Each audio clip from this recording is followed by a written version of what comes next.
ఒక సామెత ఉంది గదా! ఉల్లి చేసే మేలు తల్లి చేయదని. అంత పెద్ద సామెతని రీక్రియేట్ చేస్తూ ఇక్కడ రేషన్ బియ్యం చేసే మేలు రేవంత్ రెడ్డి సార్ గూడా చేయలేరనమాట.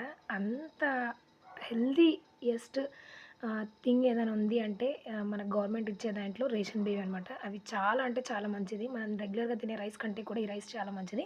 అండ్ కొంతమందికి వండుకొని తినడం ఇష్టం ఉండదు. కొంతమందికి వండే ప్రాసెస్ తెలియక, వండుకోవడం ఇష్టం లేక వాటిని వృధాగా వేస్ట్ చేస్తూ ఉంటారు. ఎంతసేపు దోసలు వేసేవాళ్ళు చాలామందుంటారు. బట్ ఇట్లా ట్రై చేయండి.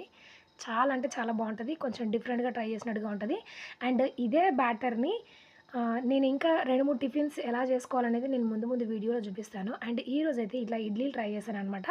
నిజంగా చెప్తున్నాను. మీరు ఇలా ఇడ్లీలు చేసి పెట్టండి మీ ఇంట్లో వాళ్ళకి. ఇవి నార్మల్ ఇడ్లీలే అనేసి తింటూ ఉంటారనమాట. ఎందుకంటే మీకు చెప్పే వరకు తెలీదు. ఇది రేషన్ బియ్యంతో చేసిన ఇడ్లీలు అని. అండ్ టేస్ట్ వైస్‌గా చూడటానికి సేమ్ అలాగే ఉంటాయనమాట. ఎలాంటి తేడా లేకుండా. అండ్ చేసేటప్పుడు 1, 2 చిన్న చిన్న టిప్స్‌ని ఉపయోగించి చేస్తే పర్ఫెక్ట్‌గా వస్తాయి. నేను ఫస్ట్ టైమ్ చేసినప్పుడైతే ఒక 2, 3 మిస్టేక్‌లు జరిగాయనమాట. రెండోసారి వాటిని సరిదిద్దుకొని చాలా అంటే చాలా పర్ఫెక్ట్‌గా చేశాను. టేస్ట్ మాత్రం చాలా బావుంది. చాలా సాఫ్ట్‌గా గూడా వచ్చాయనమాట. ఫుల్ లెంత్ వీడియో ఛానెల్‌లో ఉంటుంది. వెళ్లి చూడండి. నచ్చితే లైక్ చేయండి, షేర్ చేయండి, సబ్స్క్రైబ్ అవ్వండి. Thanks for watching. జై శ్రీరామ్.